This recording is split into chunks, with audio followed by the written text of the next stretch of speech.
하나님은 제3성전을 허락하지 않는다. 기뻐하지도 않고 원하지도 않는다.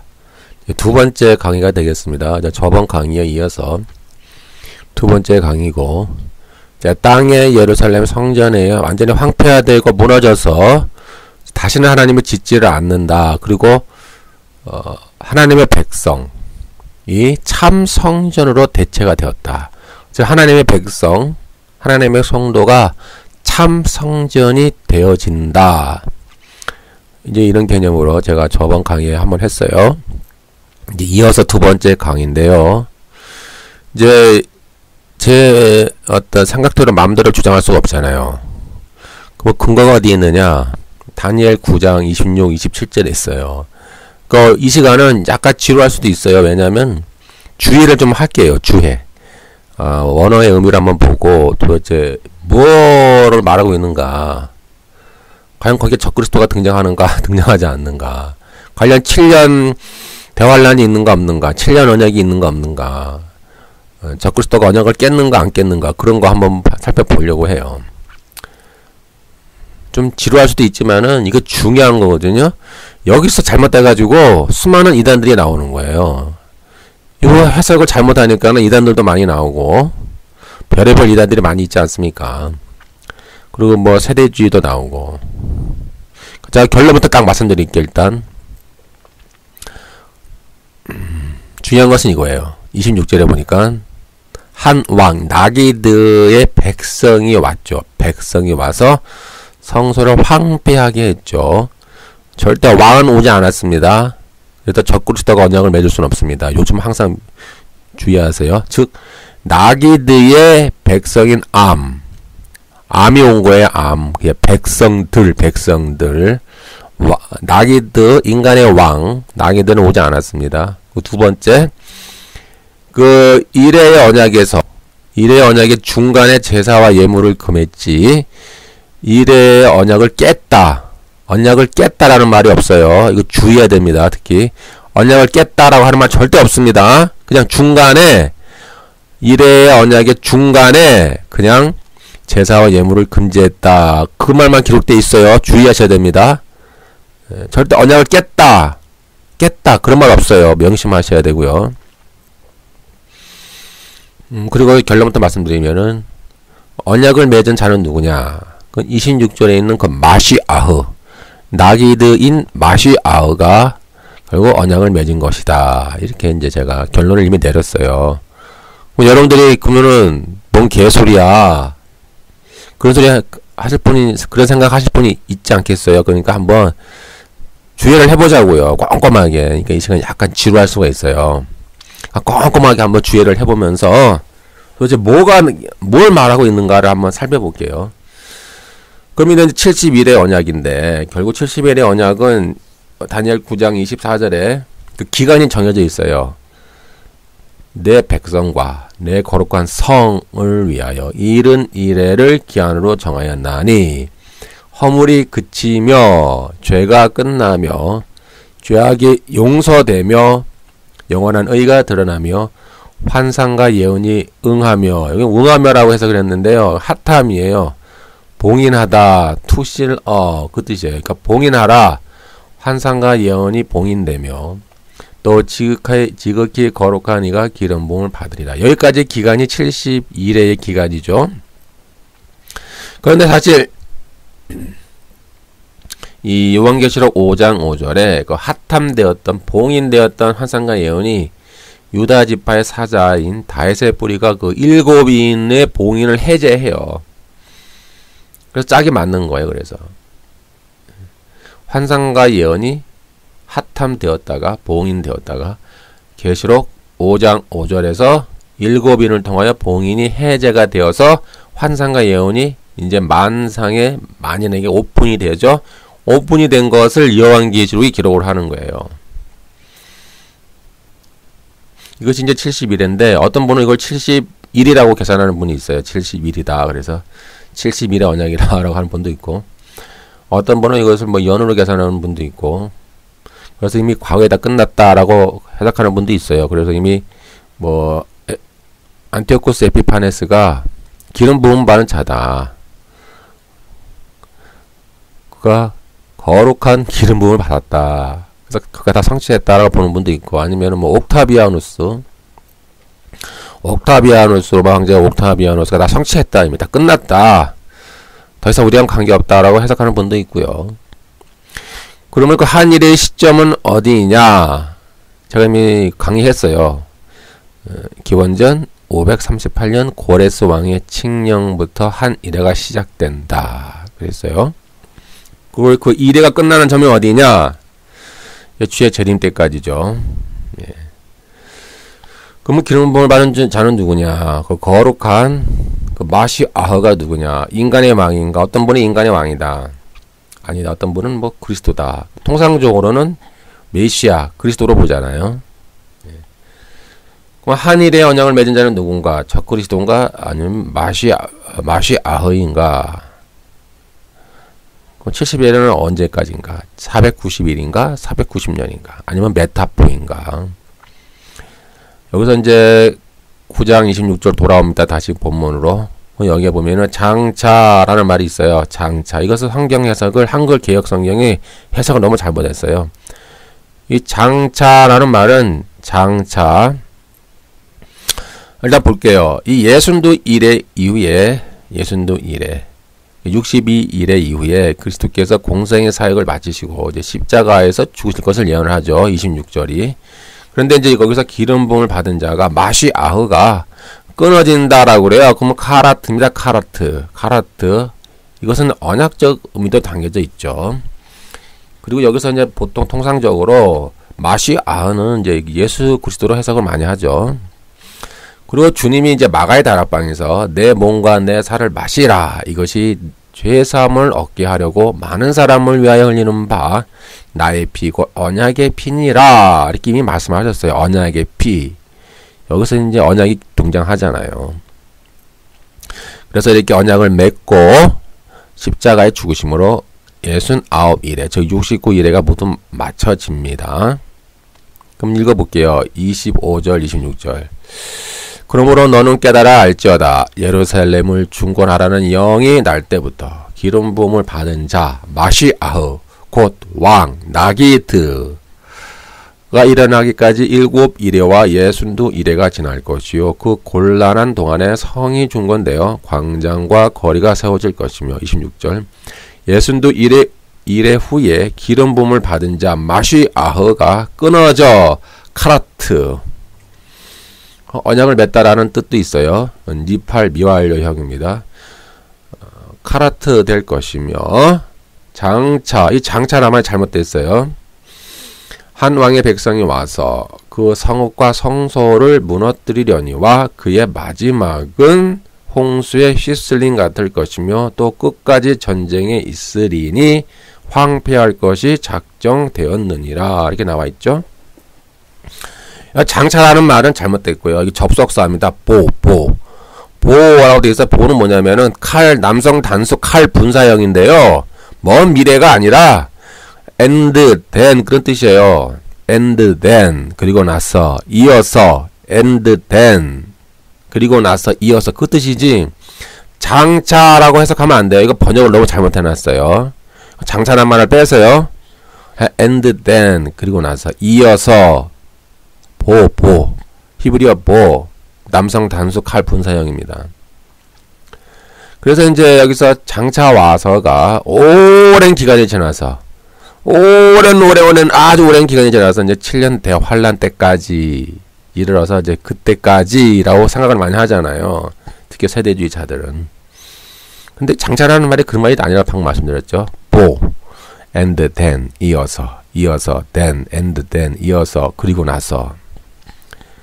두 번째 문제는 뭐냐면 한 왕의 백성이 와서 나기드입니다. 나기드의 백성 암입니다. 암. 그러니까 여기 나기드가 두 명의 나기드가 등장해요. 25절에 등장하는 마시아흐인 나기드가 하나 있고 26절에는 인간의 왕 나기드 그리고 그의 암 그의 백성 암이 와요. 남성 단수 암이 와서 이제 이렇게 암이 와서 성과 성소를 무너뜨린다라고 기록되어 있고 그 다음 해석의 중요한 문제가 이거예요. 그의 마지막은 해서 그는 무엇을 받느냐 이 말이에요. 나기드, 인간의 왕 나기드냐, 아니면 그 앞에 있는 성소 코데시냐. 근데 성소 코데시를 받아요. 왜냐하면은 왕은 안 왔다니까요. 해석을 잘 보세요. 눈 크게 뜨고 보면은, 그리고 나서 한 왕 나기드의 백성 암이 와서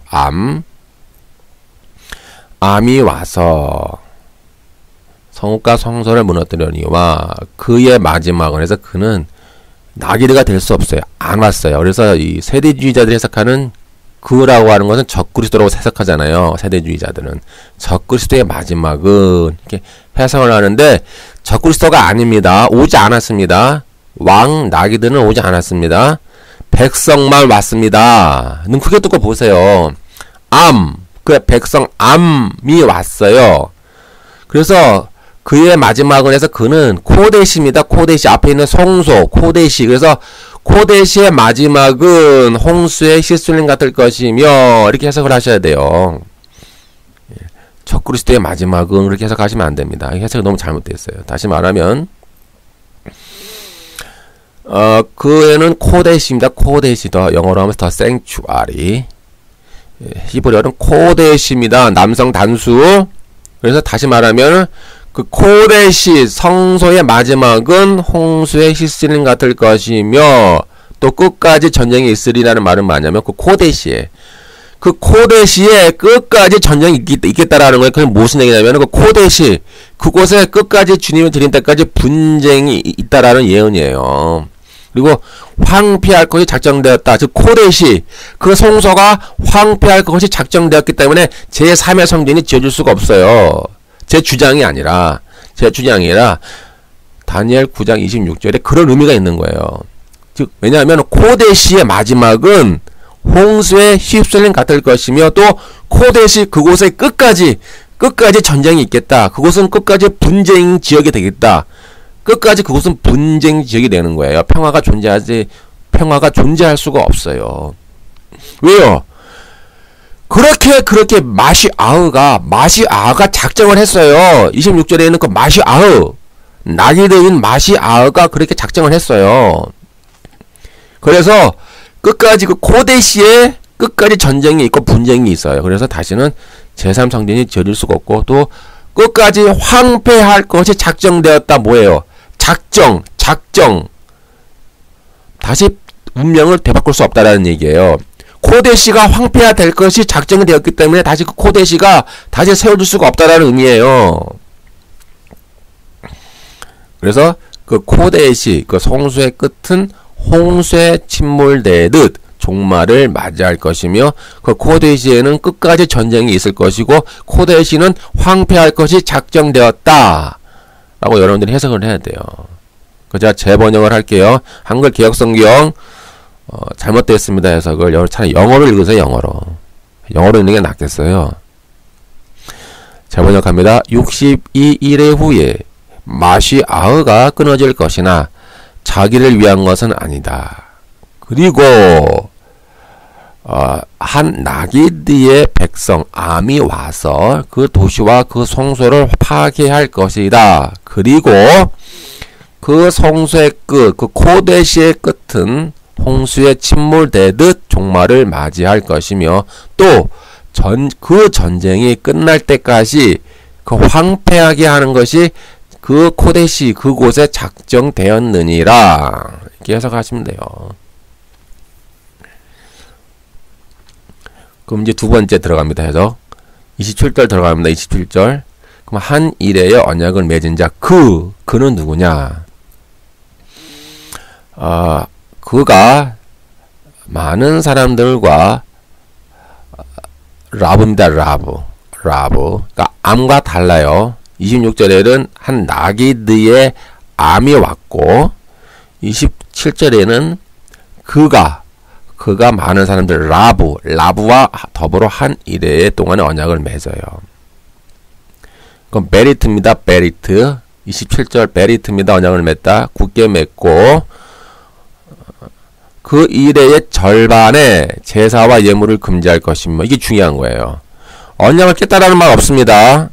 그래서 자꾸 세대주의자들은 자꾸 언약을 깼다고 그래요. 언약 깬 것이 없어요. 언약을 일회의 절반의 제사와 예물을 금지했다. 금지했다는 얘기지 깼다. 언약을 깼다. 그런 말이 아니란 말이에요. 제발 여러분. 이단 여러분, 세대주의자 여러분, 크게 눈 또 다시 보세요. 언약을 깼다라는 말이 없어요. 그냥 일회의 절반의 제사와 예물을 그냥 금지했다. 금지했다는 말밖에 없어요. 이렇게 해석을 잘 하셔야 돼요. 그 이어서 합니다. 또 포악하여 가증한 것이 날개를 의지하여 설 것이면 또 이미 정한 종말까지 그 진노가 황폐하게 하는 자에게 쏟아지리라 하였느니라 하니라. 이건 이제 한글 개혁성경에 해석을 잘못해놨어요. 다시 제가 번역을 할게요. 그러면 27절에 보니까 그가 굳게 맺고 가바르입니다. 가바르 남성 단수입니다. 3인칭 남성 단수 가바르. 여기도 장차라는 말을 빼야 됩니다. 장차가 아니라 그리고 이어서 그 뜻이에요. 그냥 and 그리고 이어서 and then 그리고 이어서 그리고 나서 그런 뜻이에요. 장차라는 말을 왜 누가 넣는지 모르겠는데 이거 진짜 해석을 이딴 식으로 해놔가지고 이거 뺐어요. 장차라는 말. 자, 그러면 다시 볼게요. 제사와 예물을 금지할 것이다. 샤바트입니다. 샤바트 남성 단수. 누가 하는 거야? 그가. 그가는 아직 제가 말 안 했어요. 누군지 적그리스도일 수도 있고 세대주의자들 주장처럼 저의 의견은 마시아흐입니다. 그러니까 그가 일단 그가 언약을 맺고 그가 제사와 예물을 금지하는 거예요. 그가 샤바트입니다. 이것도 남성 단수입니다. 그러니까 주어가 일치합니다. 주어 동사가 일단 일치해요. 예. 그는 그래서 뭐예요? 26절에 있는 마시아흐 기름 부음을 받은 자 마시아흐 남성 단수입니다. 그래서 나기드이면서 마시아흐인 기름 부음을 받은 자가 그지 나기드가 될 수 없다. 왜요? 인간의 왕 나기드는 오지 않았어요. 그의 백성. 그 주어는 뭐예요? 그의 백성이 주어예요. 그의 백성인 그의 백성만 왔어요. 그러니까 나게드는 오지 않았으니까 적그리스도가 올 수가 없어요. 적그리스도가 언약을 맺은 게 아니에요. 세대주의자 여러분. 나기드가 오지 않았다고요. 나기드의 백성 그의 백성이 와서 성소를 황폐하게 했다는 얘기죠. 그러니까 나기드는 존재하지 않아요. 그냥 안 왔어요. 역사적으로는 베스페아시안 황제예요. 왜냐하면은 네로 황제의 명을 받들고 베스페아시안 황제가 유대적인 이런 폭동이 일어나서 그걸 이제 폭동을 점령하기 위해서 쭉 내려왔는데 점령하면서 유대까지 내려왔어요. 내려왔는데 네로가 자살하잖아요. 그러니까 원로 회의에서 축출당해서 자살하니까는 그 황제가 1년 동안에 4명이 바뀌어요. 1년 동안에 황제가 막 4명이 바뀌고 막 죽고 죽이고 그 짓을 하니까 나중에 베스파시안을 불러요. 네가 황제라 쉽게 얘기해서 네가 로마의 황제 되라.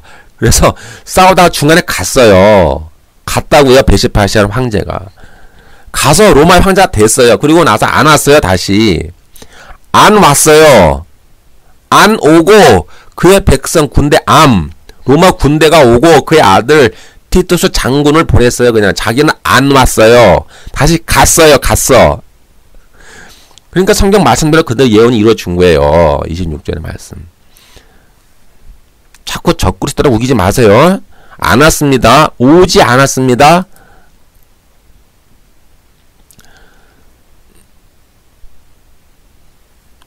이제 그러니까 다시 말해서 마시아흐 그가 쭉 주어예요. 주어 동사 일치가 쭉 되는 거예요. 그러니까 27절의 주어는 마시아우고 동사도 그가 했고 동사 다 그가 한 거예요. 주어 동사 일치. 볼게요. 특히 이제 26절에 예순도 이래 후에 기름 부음을 받은 자가 끊어진다. 카라트라고 돼 있죠. 카라트가 이게 사실 언약을 맺다라는 의미가 또 있다고 그랬잖아요. 그리고 27절에도 보니까 그가 많은 사람들과 더불어 한 일해 동안에 언약을 베리트 언약을 맺다. 그래서 굳게 맺고 이것을 보면 이제 가바르. 그래서 가바르 카라트 메리트 이렇게 해석할 수가 있는 거예요. 26절과 27절과 줄고 주어는 뭐예요? 주어는 마시아흐입니다. 마시아흐. 그가 26절에는 카라트가 되었고 그가 27절에는 메리트를 한 거예요. 그래서 주체가 누구예요? 주어가 마시아흐. 인간의 왕 나기드가 아니에요.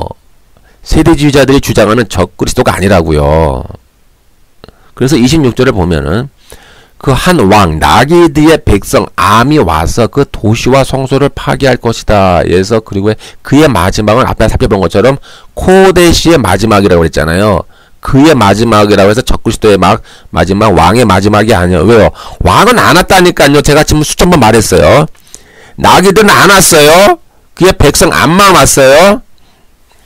때문에 코데시의 마지막은 그러니까 아까 제가 앞에서 한 번 해석했죠. 다시 이제 27절 돌아옵니다. 27절에서 황폐한 곳, 황폐케 하리라가 두 번 나와요. 우리 한글 개역성경은 한 번만 해석을 했어요. 그러니까 엉터리라고 그러는 거예요, 제가. 황폐한 곳은 샤멤입니다. 샤멤. 칼 분사. 황폐하게 하리라. 황폐라는 말은 샤멤입니다. 샤멤. 칼 분사. 남성 단수 칼 분사. 그래서 27절에 황폐한 곳, 그 샤멤. 그곳에 진노가 마시아흐에 의해서 그 황폐하게 만든 성소에 그 진노가 쏟아진다는 뜻이에요. 그래서 황폐하게 하는 자에게, 즉 적그리스도에게 쏟아지게 한다는 말은 아니에요. 잘 들어보세요. 무슨 말인지. 칼 분사라고 그랬잖아요. 황폐하게 하리라게 칼 분사형의 의미인데, 즉 만약에 적그리스도가 언약을 맺었다면은 주어가 그가 언약을 맺었다. 그 주어가 그가 적그리스도라가 만약에 한다면 이게 칼 분사형이라서 자기 자신에게 진노를 내렸다. 자기 자신에게 황폐케 했다라고 해석이 돼야 돼요. 이거 주어니까. 즉 적그리스도가 만약에 주어라면은 적그리스도가 자기가 언약을 맺어서 자기가 자기 자신에게 황폐케 했다. 자기가 자기 자신에게 샤맴하였다라고 해석이 되니까 어떻게 억지를 부려요? 제3의 주어를 넣잖아요. 하나님을 넣어서. 그러니까 여기 27절에는 하나님이라는 주어가 안 들어가요. 주어는 무조건 그예요. 그가 주어고 그가 동사, 주어 동사 일치를 쭉 나가는 건데 세대주의자들은 해석을 하면은 제3의 주어인 하나님을 넣어야 돼요. 그래서 적그리스도가 언약을 맺었고 하나님에 의해서 그 적그리스도가 황폐케 되었다라고 해석이 되는 거예요. 샤맴. 그러니까 말이 안 되잖아요. 제 말 의도를 아시겠죠? 제3의 주어 하나님이 들어갈 수 없어요. 왜냐면 27절의 주어는 무조건 그예요. 그 앞에 있는 그가 이렇게 있고 그가 이렇게 있고 그가 이렇게 있고 그가 이렇게 했다. 그런데 왜 자꾸 제3의 주어 하나님을 넣어요? 그러니까는 세대주의자들의 해석이 안 되는 거야, 말이.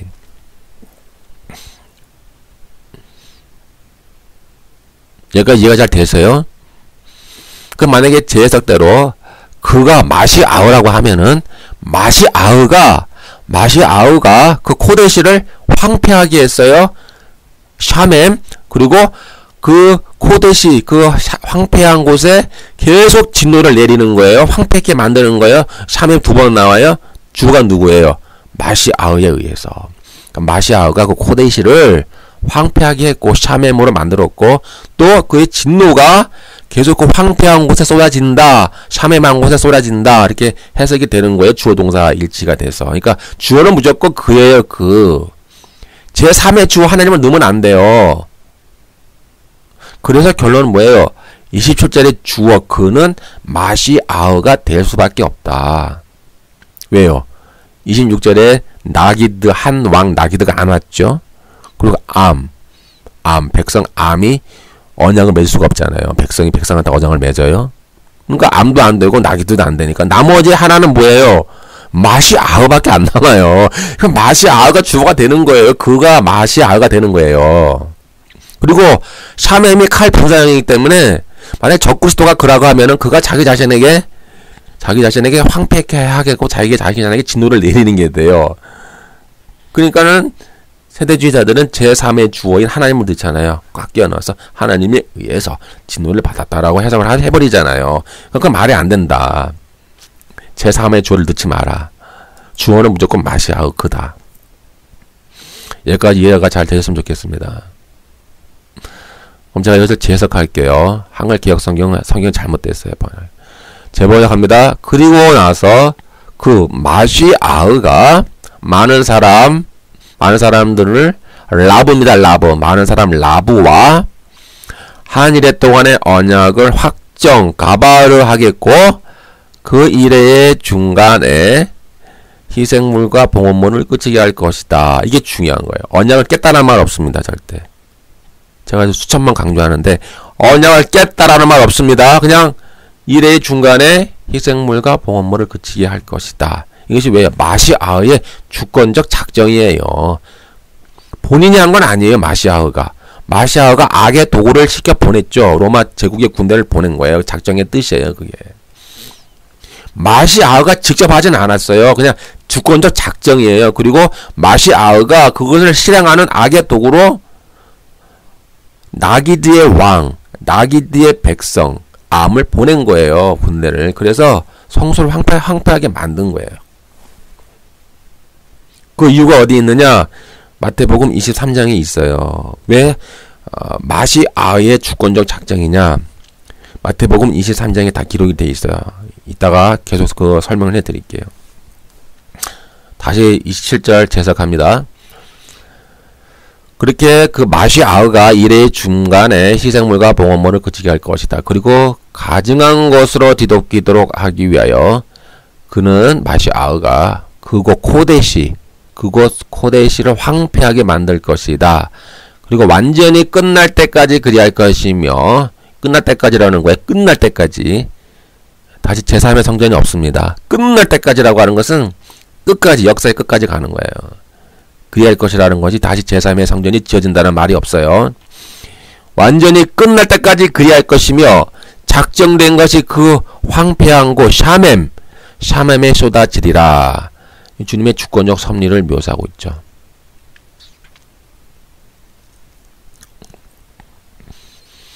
다시 정리할게요. 27절에 그는 26절에 그 기름 부음을 받은 자 마시아흐입니다. 그리고 도시와 성소를 파괴한 그 한 백성의 나기드가 아닙니다. 오지도 않았습니다. 이 구절은 주님이 예루살렘 성을 황폐케 하기 위하여 주님의 어떤 주권적 섭리를 묘사한 거예요. 그리고 그 통치자의 백성, 나기드의 암이 와서 주님의 그 작정과 섭리를 실행하는 악의 도가 되는 거예요. 그것이 이제 AD 70년에 이루어진 거예요. 근데 이것을 세대주의자들은 안 믿어요. 왜 안 믿냐면 이것은 미래의 일이다. 이건 AD 70년에 이루어진 일이 아니다. 이루어질 수가 없다. 그건 그 일이 될 수가 없다. 이거는 무조건 제3의 성전이 미래에 이루어질 일이다. 그래서 제3의 성전이 세워져야 된다고 계속 우기거든요, 이들이. 왜냐하면 마태복음 24장 15절에 다니엘의 말한 바 멸망에 가증한 것이 거룩한 곳에 선 것을 보거든, 이 말을 이들은 앞으로 제3의 성전에서 성취될 말이지 AD 70년에 그것은 이미 성취된 것이 아니다라고 계속 우겨요. 끝까지 우겨요. 제 세대주의자들은. 그러니까 대화가 안 되잖아요. 끝까지 우겨요. 무조건 아니라는 거예요. 무조건 아니라는 거예요. 그러니까 제가 지금 이렇게 다니엘 9장 26, 27절을 이렇게 주의를 했잖아요. 복잡하게. 그러니까 여러분이 직접 히브리 언어를 가지고 해석을 해보세요. 직접. 골치 아파요. 이거예요. 아주 골치 아픕니다. 한번 잘 해석을 해보세요. 다시 정리합니다. 그리고 나서 그 마시아흐인 나기드가 와서 그의 백성 라부와 많은 백성들, 그러니까 그의 백성들이죠. 라부와 더불어 한 일해 동안의 언약을 굳게 맺고 가바르 확정한다는 뜻이에요. 가바르하고 그 일의 절반의 제사와 예물을 금지할 것이다. 이건 주님의 주권적 섭리예요. 그리고 언약을 깼다는 말 절대 없습니다. 그리고 나서 한 왕 나기드인 백성 그건 베스파시아 황제를 말해요. 한 왕 나기드의 백성인 암이 와서 그 성읍과 성소를 무너뜨리려니와 그 코데시의 마지막은 홍수의 히스님 같을 것이며 그 코데시의 끝까지 전쟁이 있을 것이고 그 코데시가 황폐화될 것이 작정되었느니라. 이렇게 됐어요. 해석이. 그래서 이미 AD 70년에 이미 성취가 되었어요. 그래서 다시는 제3의 성전이 다시 제3의 성전이 지어질 수가 없어요. 그래서 왜요? 끝까지 코데시의 전쟁이 있을 것이며 끝까지 그 코데시가 황폐화될 것이 작정되었느니라 라고 이미 나와 있잖아요. 방금 본 것처럼 나와 있잖아요. 그래서 제3 성전이 지어질 수가 없다니까요. 계속 그곳에 분쟁과 전쟁이 있대요. 코데시에 영원히 주님 오시는 그날까지 전쟁이 있다라는 거예요. 그곳은 계속 끝까지 분쟁 지역으로 남아있는 곳이기 때문에 그곳은 결코 제3성전이 지어질 수가 없어요. 아, 복잡하네. 이렇게 말해도 안 믿으니까. 그러니까 여러분이 직접 히브리어 성경 구약 다니엘 26 9장 26, 27절을 진짜 해석을 하세요. 복잡합니다. 아주 그냥 골치가 아픕니다. 그래서 이미 AD 70년에 예루살렘 멸망이 성취가 됐어요. 이미 코데시가 멸망되었고 이제는 뭐예요?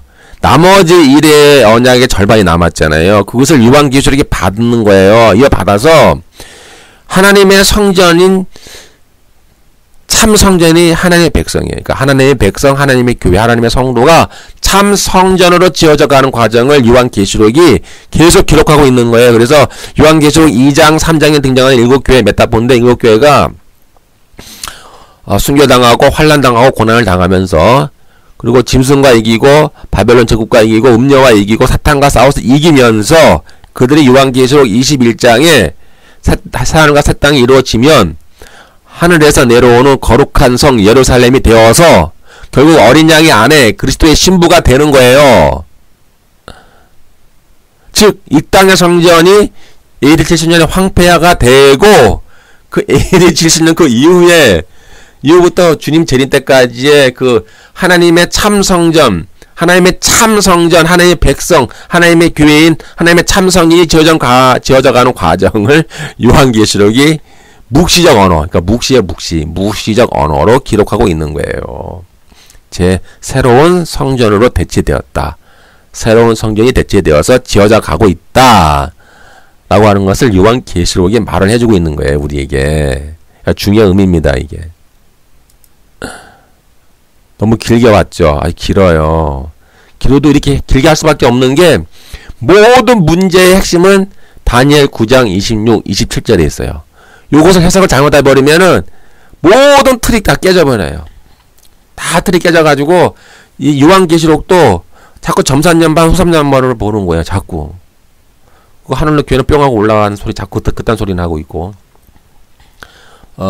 요한계시록의 얘기는 7년 대환란 때만의 이야기이고 이 땅에 남아있는 유대인의 인만의 이야기다라고 해석을 자꾸 하는 거예요. 세대주의자들이. 그러니까 얼마나 엉터리가 됩니까 이게. 그러니까 요 다니엘 9장 26, 27절을 잘못 해석해버리면은 성경 전체를 보는 틀이 다 깨져버려요. 완전히 엉터리가 돼가지고 뒤죽박죽이 돼버리니까는 엉터리 해석을 하는 거예요. 그래서 요한계시록에서 뭐 미사일을 쏘고 핵 잠수함에서 미사일 쏘고 항공모함이 지나가고 중국에서 2억 명의 군대가 탱크를 몰고 저기 중동으로 막 달려오고 러시아 군대가 핵 미사일을 쏘고 인공위성에서 레이저를 쏘고 제3 세계대전 핵전쟁의 스토리가 자꾸 만들어 나와요. 그들의 상상력 속에서. 그러니까 이 틀이 너무나 중요한 거예요. 자, 그래서 자꾸 죄송합니다. 강조했잖아요. 너무 길게 강조했는데 이 다니엘 9장 26, 27절을 해석을 잘못해버리면은 이 성경 전체 보는 틀이 깨져버리니까는 그래서 강요하는 거예요. 강조한 거예요. 그렇게. 너무나 중요하니까.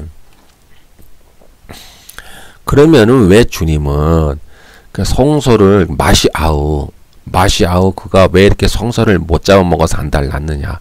왜 마시아우 그가 왜 이렇게 성소를 미워하냐? 왜 마시아우 그가 왜 이렇게 성소를 미워해서 왜 이렇게 황폐하게 하려고 했느냐?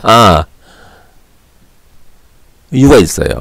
23장에 마태복음 23장에 다 나와 있어요. 여러분들이 마태복음 23장을 펴가지고 한번 쭉 읽어보세요. 왜 그럴까요?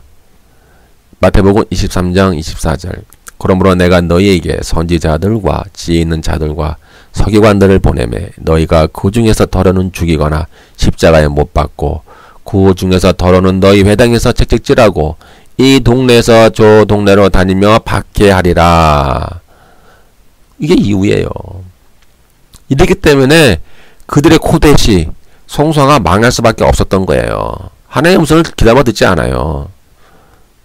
자꾸 죽인다고 돼 있잖아요. 근데 이게 유대인들은 또 해석을 어떻게 하는지 알아요?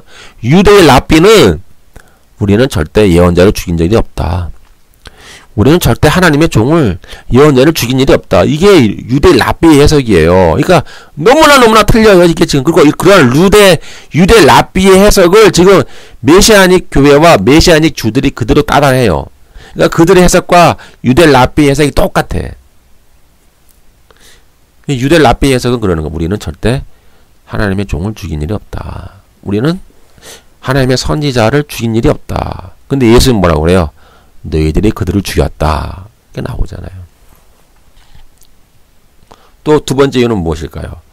마태복음 23장 35, 36절 그러므로 의인 아벨의 피로부터 성전과 제단 사이에서 너희가 죽인 바가랴의 아들 사가랴의 피까지 땅 위에서 흘린 의로운 피가 다 너희에게 돌아가리라. 중요한 저주가 나오잖아요. 다 너희에게. 너희라고 함으로써 이들이 아마 살아있을 동안 즉 AD 70년까지 뭐 다 살아있지는 않았겠죠. 많이 또 죽은 사람도 있겠지만은 그러나 그 40년 동안의 기간 동안에 이들이 살아있는 분이 많이 있을 텐데 그러므로 이 세대 너희에게 돌아가리라. 이게 주님이 AD 70년에 있을 예루살렘 멸망을 이미 이렇게 예고한 거예요. 이 너희가 누구예요? 바로 주님 앞에 서 있는 바리새인들, 서기관들, 율법사들, 유대 종교인들, 사두개인들, 장로들 그들에게 말하는 거예요. 주님이 너희 때문에 너희가 흘린 거 피 때문에 예루살렘 멸망이 이 세대에게 돌아가리라.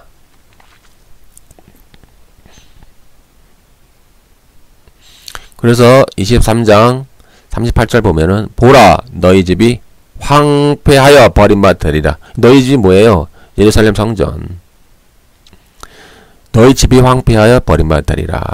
그래서 이제 24절 2절에 보니까 24장 2절에 보니까 대답하여 이르되 너희가 이 모든 것을 보지 못하느냐? 내가 진실로 너에게 이르노니 돌 하나도 돌 위에 남지 아니하고 다 무너뜨리라. 이것을 이미 AD 70년에 성취되었다라고 강조해도요. 세대주의자들은 안 믿어요. 이 구절을 무조건 앞으로 있을 제3의 성전, 팔레스틴에 앞으로 세워질 제3의 성전, 적그리스도에 의해서 이렇게 이루어져야 되는 것이지 이미 성취된 것은 아니다라고 계속 우기는 거예요. 그 말이 안 통하잖아요. 끝까지 우긴다니까요. 이들은 지금도. 누가복음 19장 43, 44절에 보니까 날에 이를지라 내 원수들이 토둔을 쌓고 너를 둘러 사면으로 가득 가두고 또 너와 그 가운데 있는 내 자식들을 땅에 메어치며 돌 하나도 돌 위에 남기지 아니하리니 이는 네가 보살핌 받는 날을 알지 못함으로 인함이니라 하시니라. 똑같아요. 누가복음 얘기나 마태복음 얘기나 똑같은 얘기 하는 거예요. 근데 이것을 안 믿어요. 안 믿어. 세대주의자들은 이건 아니야. AD 70년의 이야기가 아니야. 이것은 앞으로 미래에 이루어질 제3의 성전의 이야기야. 계속 우기는 거야. 이미 예수님은 곧 있을 예루살렘 성전의 멸망을 예언하고 있는데 아니라는 거야. 아니라는 거야. 끝까지 우겨야 아니다. 그럴 리가 없다. 그건 제3의 성전이 지워져서 제3의 성전에 적그리스도가 와서 제3의 성전에 적그리스도에 의해서 이루어져야 되지. 이것은 이미 과거에 이루어진 일이 아니다라고 계속 우기는 거예요. 근데 제가 이미 앞서서 다니엘 9장 26, 27절 해석을 했잖아요. 다시 한번 보세요. 내가 너무 복잡하게 했어요. 아주 길게 했어요. 너무 길게 했죠. 그러면 앞으로는 어떤 일이 일어날 것이냐? 그런 새로운 성전으로 대체가 돼요. 먼저 그리스도가 참 성전이 되었어요. 그리스도가 참 성전이 되었어요. 그 스데반 집사님의 순교당한 이유도 유대인의 그 성전을 거부했잖아요. 그리고 모세의 율법, 너희가 모세의 율법을 지키지 않았다. 모세의 율법을 완성하러 예수님 오셨는데 너희가 그 예수님을 죽였다. 그리고 너희도 그 모세의 율법대로 살지 않는다. 그래서 스데반 집사님이 순교하셨어요. 마가복음 14장 58절. 우리가 그의 말을 들으니 손으로 지은 이 성전을 내가 헐고 손으로 짓지 아니한 다른 성전을 사흘 동안 지으리라 하더라 하되. 이미 예수님은 복음서에서 내가 성전이다. 너희가 이 성전을 헐라. 내가 사흘 동안 다시 짓겠다. 라고 이미 주님이 말씀하셨잖아요. 바로 예수님 몸이 참 성전이 되는 거예요. 그래서 스데반 집사님이 사도행전 7장 48절에서 지극히 높으신 이는 손으로 지은 곳에 계시지 아니하시나니 선지자가 말한 바 이렇게 말했어요. 스데반 집사님이. 그래서 돌아가신 거예요. 돌 맞아서. 이 말 했기 때문에 유대인들에게 돌 맞아 순교하신 거예요. 참 성전인 예수 그리스도가 오셨어요. 그리고 참 성전인 주님이 모든 것을 완성하셨어요. 구약 율법을 성취하셨어요. 근데 이것을 지금 유대인은 그렇게 안 믿어요. 유대인은 아직도 신약을 믿지 않고 아직도 예수 그리스도를 그냥 선상으로만 보죠. 그들은 아직도 구약을 문자적으로 해석을 해요. 유대 랍비들은. 그리고 메시아닉 주와 메시아닉 교회도 똑같이 유대 랍비처럼 성경을 해석을 해요. 구약을. 그래서 보면은 주님의 또 백성이 하나님의 거하시는 성전으로 대체가 됐어요. 고린도전서 3장 16, 17. 너희는 너희가 하나님의 성전인 것과 하나님의 성령이 너희 안에 계시는 것을 알지 못하느냐. 누구든지 하나님의 성전을 더럽히면 하나님이 그 사람을 멸하시리라. 하나님의 성전은 거룩하니 너희도 그러하니라. 에베소서 2장 21절. 그리스도 안에서 건물마다 서로 연결하여 주 안에서 성전이 되어가고. 이렇게 성전 개념이 새로 등장하잖아요. 이것은 시멘트, 콘크리트, 철골 구조물이 아니라 하나님의 백성, 하나님의 교회, 하나님의 성도가 성전으로 지어져 간다라고 신약은 계속 말하고 있어요. 근데 요것을 유대 랍비는 안 믿어요. 절대 안 믿어요. 이들은. 그리고 메시아닉 주나 메시아닉 교회도 똑같이 해석을 해서 신약 성경을 잘 안 믿어요. 이런 중요한 말이 있잖아요. 방금 이건. 이런 말씀도 잘 안 받아들여요. 아, 그건 구라야, 구라. 그래서 유대 랍비처럼 똑같이 해석을 한다니까요. 성경을. 구약을 계속 그들은 구약만 거의 인용을 해요. 그러니까 메시아닉 주와 메시아닉 교회의 문제점은 뭐냐면은 이 구약을 그 기독론의 관점에서 구속사의 관점에서 재해석을 하지 않고 그 유대 랍비처럼 똑같이 그냥 문자적으로 구약 성경 그대로 그냥 문자적으로 해석을 하는 거예요. 지금 유대, 아이고, 참. 그러니까 제가 권면 드릴게요. 그 메시아닉 주, 메시아닉 교회 목사님들, 여러분들은 자신을 목사라고 하지 마시고요. 나는 유대 랍비입니다. 이렇게 명칭을 바꾸세요, 제발. 부끄러워서 그래요, 부끄러워. 교회 목사의 입에서 그런 말이 나오면 교회 목사의 입에서 유대 랍비의 가르침과 똑같은 가르침을 하면 안 되잖아요. 그러니까 목사라고 하지 마세요. 제발 부탁드립니다. 그냥 저는 제3성전을 주장하는 저는 유대 랍비입니다. 이렇게 하세요. 그 교회라는 말도 쓰지 마세요. 그냥 유대 랍비, 회당 그렇게 이름을 바꾸세요. 다. 교회라는 이름 쓰지도 마시고 목사라는 이름만 쓰지도 마시고요. 그냥 회당, 그냥 예배드리는 회당, 나는 그냥 회당에서 가르치는 랍비입니다. 나는 유대 랍비입니다. 그렇게 말씀을 하세요. 스스로를. 그게 더 나아요. 그게 더 낫단 말이에요. 어떻게 교회에서 어떻게 목사 입에서 자꾸 그 유대 랍비와 똑같이 가르칩니까? 어떻게? 아유, 똑같아 가르치는 거 보면은 문제적으로 그대로 해석을 하고 신약 성경을 상당히 이렇게 좀 외면하는 분위기가 있어요. 잘 안 해요. 신약을. 그리고 구약을 어떤 기독론의 관점, 어떤 구속사의 관점에서 재해석하지 않아요. 그럼 뭐예요? 그냥 유대교지. 똑같다니까 유대교랑. 아니 구약만 인정하잖아요. 유대교가 신약 인정하지 않잖아요. 그러니까 똑같아. 구약을 보는 관점이 유대교랑 똑같다니까. 그 유대교 랍비예요. 그러니까 목사로 가지 마세요, 제발. 그것이 저의 주장입니다. 여기까지 너무 길게 왔네요. 이제 다음에 이어서 참성전인 예수님과 참성전으로 지어져가는 하나의 백성, 그 부분을 한번 짚어볼게요.